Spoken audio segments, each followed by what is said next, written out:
la chronique suivante. Vas-y, let's go. Chronique suivante, donc qui va être un peu spéciale puisqu'on va parler d'une pièce de théâtre, comme on disait tout à l'heure, que Louise n'a pas vu, que moi j'ai vu il y a 1 an, mais qui va faire là cette tournée. Donc on vous en parle, on va faire l'inverse de d'habitude, on vous en parle avant la tournée pour que vous puissiez prendre vos places. Prenez vos places, code créateur, côté court bien sûr. Ne faites vraiment pas ça. On va se faire lyncher sinon. On va se faire engueuler. Vraiment, alors, je vous en parle, et vraiment, prenez vos places, et abonnez-vous à la chaîne Côté Court. Il y a 2 choses à retenir 2 choses. en amont. Mais vraiment, prenez vos places. Si vous avez l'occasion, je vais vous en parler, mais je l'ai vu, il y a un peu plus d'1 an, je l'ai vu en décembre 2020, et c'était absolument mémorable, j'ai beaucoup aimé.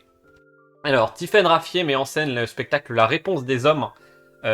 Tiffaine Raffier, c'est une metteuse en scène française. On l'appelle le petit génie français. Non, personne ne l'appelle comme ça. Mais c'est une très bonne metteuse en scène française. C'est sa 4e pièce. Elle a réalisé d'autres pièces avant qui s'appelaient La Chanson, Dans le Nom et France Fantôme.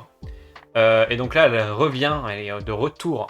Elle devait être de retour en juillet 2020 au Festival In d'Avignon pour présenter La Réponse des Hommes. Ça a été annulé. Donc ça devait jouer la première à la Criée de Marseille, ça a été annulé. Ensuite, ça a dû faire la première au Théâtre du Nord, ça a joué, mais que devant des professionnels.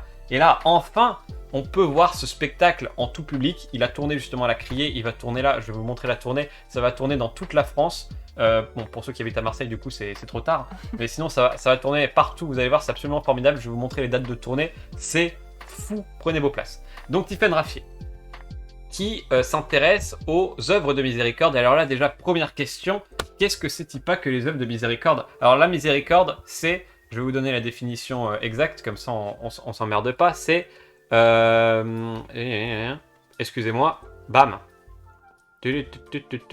la sensibilité au malheur des autres. Pardon pour cette recherche rapide. Donc la miséricorde, c'est la sensibilité au malheur des autres, donc finalement c'est l'empathie, la miséricorde.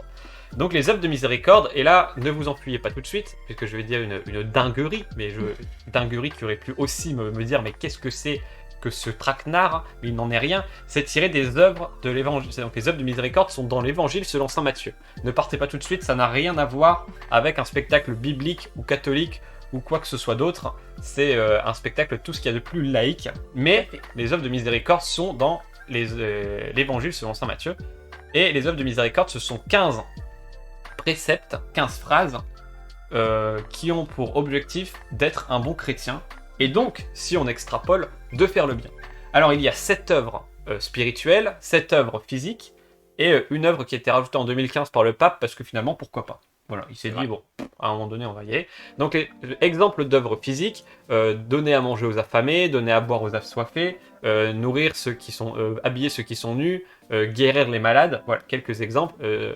Dans les œuvres spirituelles, il y a prier pour les morts, je crois, un truc comme ça. Et celle qui a été rajoutée en 2015, c'est sauvegarder la création.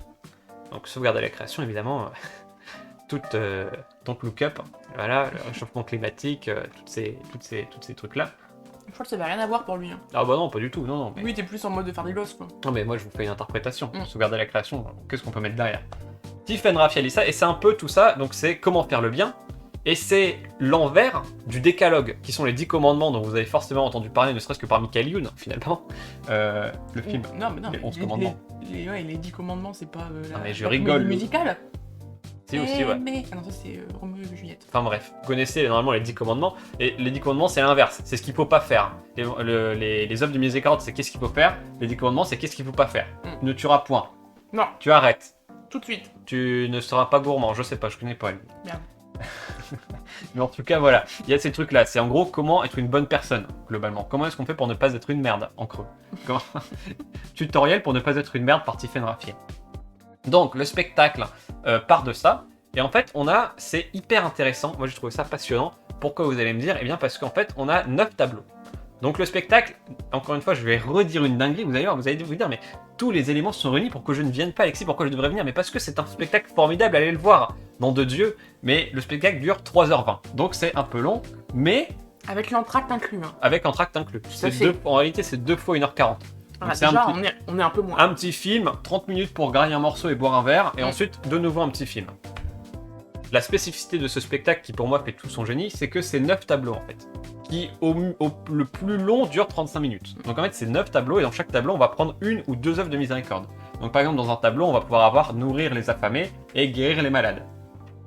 Elle a vraiment pris, elle traite pas les 15 œuvres de miséricorde, elle entraîne une partie d'entre elles seulement, et elle a pris des œuvres de miséricorde, elle s'est dit ok, qu'est-ce qui pour cette œuvre de miséricorde est l'esthétique qui convient le mieux?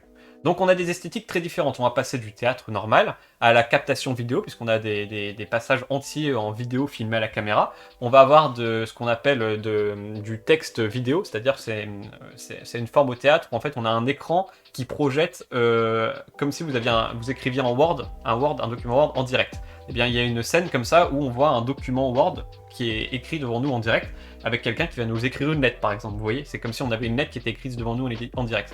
C'est une forme qui est intéressante, enfin voilà, et on a aussi de la musique en live, un concert de musique classique à un moment donné, on a plein de formes on a un récit au flashback, donc un personnage qui est dans un tribunal et qui nous raconte en même temps son passé, donc on a à la fois le récit dans le tribunal et le récit du crime qui a été commis au passé. Il y a chaque tableau, chacun des 9 tableaux est une esthétique en particulier, aucun des 9 tableaux ne se ressemble.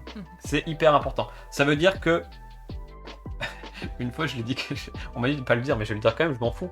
Ça veut dire que si vous vous faites chier, concrètement, eh ben, vous vous faites chier pendant au pire 20 minutes. Et après on passe à autre chose, et donc si vous accrochez pas une esthétique, vous pouvez vous raccrocher à la suivante. Donc moi je trouve ça cool, parce que des fois, au théâtre, on se dit, oula, qu'est-ce que c'est que cette histoire? Et là, bon voilà, au pire, on se dit, bon, ce tableau-là, j'ai pas accroché, mais le ça suivant, maintient l'intention, en plus à chaque fois, on est obligé de se concentrer pour re-rentrer dans une histoire. Les personnages, les tableaux sont indépendants entre eux, donc les personnages ne se croisent jamais entre eux.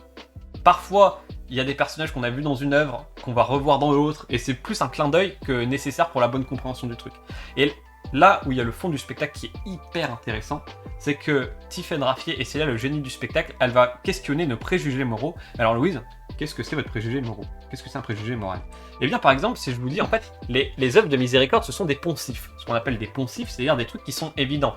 Tu guériras les malades, j'ai envie de te dire, oui bien sûr. Oui, bien Donc sûr. on a une scène devant nous où on va avoir un malade et un médecin. Tu te dis, bon, le médecin il doit guérir le malade, et puis tu vois que le médecin il est un peu réticent. Je lui dis, ma frère, pas cool, là t'es une merde. Le bien ce serait de guérir le malade. En plus il écrit en gros, puisqu'il écrit en gros derrière. 9, guérir les malades. Donc tu te dis, c'est écrit derrière toi, fais un effort. Et tardivement, c'est-à-dire que mettons la pièce, cette partie-là elle dure 20 minutes, et ben au bout de 15 minutes, on va apprendre que le malade, en fait, c'est un pédophile. Voilà. Et du coup, en fait, notre préjugé moral de se dire, mais attends, mais le médecin c'est une grosse merde, d'un coup on va être amené à se dire, ah attends, maintenant que je sais que le malade est un pédophile, qu'est-ce qu'il convient de faire? Est-ce que je dois guérir? Et c'est vraiment on va être mis face à un dilemme moral. Le personnage est mis face à un dilemme moral, et je vous donne un exemple parmi tant d'autres dans le spectacle.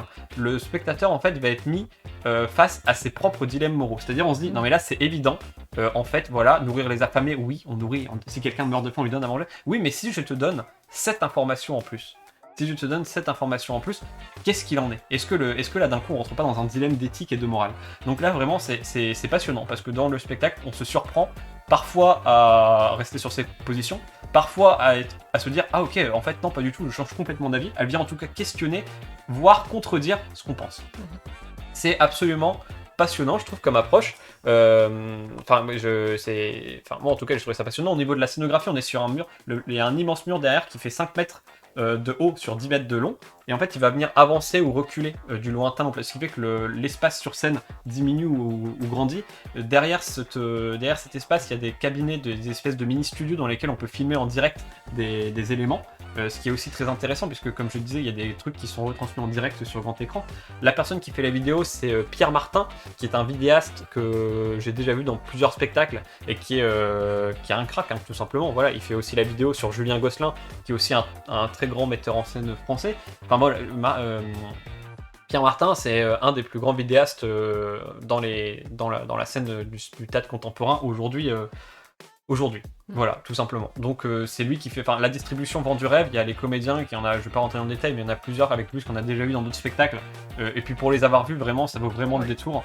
Donc voilà, c'est un spectacle qui est vraiment incroyable, qui est, on va pas se mentir, long, 3h20 c'est long, mais moi, c'est ce que je dis toujours, les meilleurs spectacles que j'ai vus, ils duraient plus de 3 heures. Si je devais faire mon top 5 des spectacles, ils durent tous plus de 3 heures. En fait, c'est des spectacles qui demandent un effort de concentration. C'est vrai que ça demande un effort, forcément. comme t'es au théâtre, quoi. C'est pas, ça demande un pas dans ton engagement. canapé. Voilà. Mais du coup, cet engagement-là, il est récompensé par le fait que quand t'as un dilemme moral qui t'arrive dans la gueule et qu'elle te dit, oui, mais là, regarde ça. Et en fait, du coup, l'émotion, elle est décuplée parce que t'es un peu fatigué. Forcément, ça demande, au bout de 2h30, t'es un peu plus fatigué que 2 heures avant.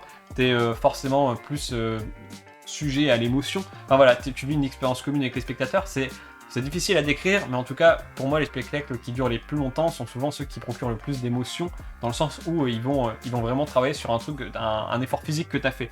On parle pas d'un marathon, bien sûr, on parle pas non plus d'une course, mais tu as fait un effort, quoi, de regarder cette pièce, ça t'a demandé un effort de concentration, et donc ça va te procurer des émotions supplémentaires. En tout cas, c'est ce que je pense. Donc voilà, c'est un spectacle. Moi, la scène finale, j'en suis toujours parmi, voilà, tout simplement. Elle va travailler donc à la fois, comme je le disais, sur la vidéo, sur le théâtre, sur la musique, et également même sur les œuvres picturales, sur la peinture. Il y a des moments où les personnages s'arrêtent et on a l'impression d'avoir une peinture de la Renaissance devant nous. Vraiment, la mise en scène est magistrale et grandiose. J'ai rarement vu ça dans ma vie. Et la musique en live est faite par un groupe Picard qui s'appelle, on va leur faire un petit shout-out, qui s'appelle Les Miroirs Étendus, qui sont un ensemble de 4 musiciens qui vont jouer de la musique classique. Donc déjà, big up à nos amis Picard, bien sûr, vous qui n'ont qu'un an Picardie. Le sang de la veine, c'est sûr. Et du coup, les Miroirs Étendus vont venir questionner à la fois la place de la musique dans les dilemmes moraux et aussi comment tu vas pouvoir rendre romantique, RPZ nous dit 13 Goliath qui vient de Picardie évidemment, et comment on peut romantiser une situation qui n'est pas romantique. C'est-à-dire comment avec une musique classique, ça va devenir d'un coup, vous savez, un truc avec quelqu'un qui meurt et puis de la musique classique derrière, ça va procurer des émotions comme ça. La scène il y a 2 choses que j'ai retenues de ce spectacle, et encore un an plus tard, en reparlant, ça me donne les frissons. C'est la scène d'introduction. Moi, j'adore au théâtre, c'est les scènes d'introduction qui, bam, d'un coup, là, t'es dans ton fauteuil, t'as le petit mot au début, veuillez éteindre vos portables, machin, gardez votre masque, et puis fermez votre gueule. Et tu dis, bon, voilà, on est au théâtre, et des fois, bon, bah, le spectacle, ça commence doucement, et puis ça monte crescendo. Et des fois, comme c'est le cas dans La Réponse des Hommes, on te dit d'éteindre ton portable et de te préparer, et là, d'un coup, ça part en sucette, mais genre, t'as de la musique à fond, t'as de la vidéo qui part, t'as la pièce qui commence, t'as des portes qui claquent, c'est un bordel monstrueux, et puis en fait, d'un coup, t'es dans la pièce, quoi. Tu passes de « Ok, je suis au théâtre » à « Ok, je suis au théâtre ». Genre, vraiment, ça te met direct dedans, quoi. T'es en mode « Oula, qu'est-ce qui se passe ?» Et la scène finale, elle m'a aussi mis sur le cul, je suis sorti de là en disant « Non, mais c'est... Ouais, quel crack !» Alors que je partais entré dans les pieds parce que je m'étais dit bon ok, les œuvres de miséricorde, l'évangile selon saint Matthieu, machin, et vraiment ça m'a vraiment questionné, ça m'a fait poser des questions, ça m'a chamboulé sur des choses que je pensais certaines. Je pensais pas que le spectacle allait me surprendre, je pensais que les dilemmes moraux ça allait être des trucs faciles. J'arrivais pas à me projeter sur des trucs où vraiment on allait me convaincre que la vérité était à un endroit, et qu'ensuite on allait me dire bah non, maintenant que je t'apporte ce petit élément là de rien du tout, tu vas totalement changer d'avis. Et moi je pensais que je m'étais dit non mais je vois pas comment ça peut vraiment chambouler notre perception. Et en fait si, je me suis surpris à dire ok, en fait j'étais dans le faux depuis 20 minutes. Genre vraiment je change totalement d'avis sur ce qui est en train de se passer. Et c'est absolument incroyable. C'est un spectacle, allez le voir vraiment. Donc je vous donne la tournée. Et pour le coup, sans rigoler, hein, moi, on fait aussi cette émission, c'est pour vous donner envie de regarder des films, d'aller au théâtre. Je sais qu'on m'a déjà dit qu'il y avait plusieurs personnes qui se sentent pas forcément légitimes à aller au théâtre. C'est pas la question là, franchement, c'est un spectacle. Allez-y.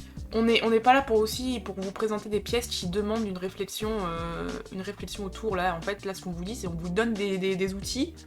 Et vous allez comprendre quoi. On n'est pas en train de vous envoyer vers un truc où vous allez sortir de là, vous avez l'impression d'être totalement débile. Non, l'intérêt c'est de profiter du moment, de se questionner et d'être engagé dans une expérience qui est différente. Et pour le coup, c'est vraiment l'objectif, c'est de vous permettre de... on peut être perdu quand on n'est pas dans le milieu du théâtre, on a des programmes qui arrivent, c'était pas avec comme ça mon pote, tu sais pas, tu te dis mais qu'est-ce que je vais aller voir. Et là franchement on vous donne des pistes de spectacles à aller voir où on vous dit mais vraiment, n'hésitez pas quoi. Donc je vous donne la tournée. Donc ça tourne en ce moment à Nanterre, les amis parisiens, là il y a 13 Goliath qui va le voir mardi, ça tourne jusque samedi ou dimanche je crois, donc allez-y, n'hésitez pas, Si vous avez l'occasion, là, cette semaine, foncez-y les Parisiens. Ensuite, il y en aura Villeurbanne, donc du côté de Lyon. Ça va tourner à Lorient, ça va tourner à Saint-Etienne. D'ailleurs, elle est née à Lorient, Tiffaine Raffier. Donc big up à nos amis bretons, bien sûr. Donc ça va tourner à Lorient, ça va tourner à Saint-Etienne, à Toulouse, à Tours. Et ça finira donc à Valenciennes et à Lille. Enfin, il y aura Vire aussi entre les deux. Mais en tout cas, en fin de tournée, on aura Valenciennes et Lille. Donc ce sera notre terre-terre. Ça va forcément passer pas si loin que chez vous que ça. Donc vraiment, prenez vos places. Regardez les théâtres, là, le Préau à Vire, le Phénix à Valenciennes, le Théâtre Olympia à Tours, le Théâtre de la Cité, Centre dramatique de Toulouse-Occitanie à Toulouse, la Comédie de Saint-Etienne à Saint-Etienne, le Théâtre de Lorient à Lorient, le Théâtre... j'arrive pas à voir, mais le Théâtre de Villeurbanne, ouais, merci. Alors, à Villeurbanne, c'est le Théâtre National Populaire, oui, bien sûr, qui est un très grand théâtre en plus, un théâtre très connu. Le Théâtre National Populaire de Villeurbanne et le Théâtre Nanterre à Mandier, et bien sûr le Théâtre du Nord à Lille. Allez-y, enfin, et le Préau à Vire, je sais pas si je l'avais dit, mais allez-y, vraiment, contactez les structures qui sont à côté de chez vous. Appelez la billetterie, allez sur leur site, prenez vos places pour ce spectacle, vraiment. On en reparlera dès qu'on l'aura vu Dès que ensemble. je l'aurai vu. Et ce sera encore plus enrichissant parce que si vous l'avez vu, on pourra se mettre. Parler de ce qu'on a ressenti ensemble, des dilemmes moraux qu'on a pu expérimenter, de ce que ça nous a fait, et ça sera encore plus enrichissant. Après, moi, il faut savoir que c'était le premier spectacle que je voyais en décembre 2020, après 3 mois de fermeture. On avait pu jouer en septembre, on a dû fermer en octobre, souvenez-vous. On l'a joué devant des professionnels, donc c'était même pas... C'était un spectacle qui a joué... Enfin, c'était même pas avec du public, quoi. Et peut-être que c'est l'émotion du moment où ça faisait longtemps qu'on n'avait pas vu de pièce et qu'on... Souvenez-vous, enfin vous travaillez sans doute pas pour la plupart dans le milieu du spectacle vivant, donc vous en souvenez sans doute pas, mais on nous avait fait miroiter le fait qu'on pourrait rouvrir le 15 décembre, je me souviens de la date précise. Finalement, le 13, en descendant de toutes 5000 cas, finalement le 13 décembre, on nous a dit que c'était pas possible, donc on s'était préparé à ouvrir au public, finalement on a dû refermer, et finalement on avait réussi à faire venir des professionnels pour le jouer devant des professionnels du spectacle vivant pour les programmer plus tard. Et je crois que c'est la plus longue ovation que j'ai entendue de ma vie. Vraiment, ça a duré, je pense, après peut-être que j'étais matrixé par le moment où on était dans le Covid et tout, et on voyait plus de pièces, et là on en a vu une, et sans déconner, je crois que ça a duré bien 10-15 minutes. Ça ne s'arrêtait pas d'applaudir. Les gens applaudissaient, tout le monde était debout, enfin je me souviens, j'ai un souvenir de ce moment qui était incroyable. Après c'était des professionnels, et encore une fois on était dans une période pas facile, qui plus est, on nous avait fait miroiter un truc, enfin c'était compliqué à ce moment-là, pour tout le monde, mais je me souviens que ça avait duré, mais ça m'avait semblé infini le temps des applaudissements. Et c'était... moi je suis sorti de là, j'étais sur le cul, quoi. Oui, je me souviens d'Alexis quand il est revenu et qui m'a dit à quel point il était heureux de faire ce métier parce que c'était pour ce genre de pièce qu'il voulait parler du théâtre. C'était une pièce incroyable. Et moi vraiment j'aurais pu faire cette chaîne côté court juste pour parler de cette pièce, vraiment, je vous assure. C'était vraiment, allez-y. Et le spectacle vivant, c'est... bien souvent c'est un truc en entre-soi, notamment dans les milieux ruraux où c'est les mêmes qui y vont, et c'est très bien. On remercie les abonnés d'être abonnés dans les structures publiques, mais celles et ceux qui ne vont pas au théâtre et qui ne se donnent pas, vous mettez pas de barrière tout seul. Vous mettez pas de barrière tout seul. Allez-y, allez voir ce genre de pièces. Franchement, le théâtre il est pas réservé, il y a pas de... Enfin, merde quoi. Voilà. Le théâtre il est ouvert à toutes et tous, c'est payé par les impôts des gens, le théâtre public, donc enfin allez-y quoi. Profitez-en. Et c'est... Enfin, demandez à la billetterie de vous orienter sur les spectacles, mais enfin vraiment, il n'y a pas de... Dites-vous, c'est dans les missions des scènes nationales et des centres dramatiques nationaux et des théâtres labellisés publics, c'est dans leur mission de développer les publics éloignés du spectacle vivant. Donc en fait, ils ont juste... Ils vous diront pas, ils ont pas le droit. Normalement, peut-être que voilà, mais normalement ils peuvent pas vous dire non si vous leur demandez de l'aide. Ils sont là pour accompagner des gens qui vont pas au théâtre justement dans les structures publiques. Ils sont là pour ça. Donc vraiment, demandez-leur un accompagnement, demandez-leur des conseils sur les spectacles, dites-leur que vous allez pas souvent. Enfin voilà, dites-leur ce qui a priori vous branche ou vous branche en fonction de ce que vous avez vu dans votre vie. Mais enfin vraiment. Enfin, allez-y quoi, et allez leur parler, enfin, ils vous orienteront. Et ce spectacle-là en particulier, allez le voir quoi. Là, je vous oriente personnellement. Et bien sûr, code créateur côté court à la billetterie du théâtre à côté de chez vous. Tout à fait. Vous aurez une réduction de 0%. Et une chance d'avoir l'air con en prime. Voilà, je me suis peut-être un peu emballé là, non? Non, ça m'a... Enfin, moi personnellement, depuis que tu es revenu, j'ai toujours... J'aurais dû mettre une musique épique. Tu crois? Prenez vos places. Et bah voilà. Ouais.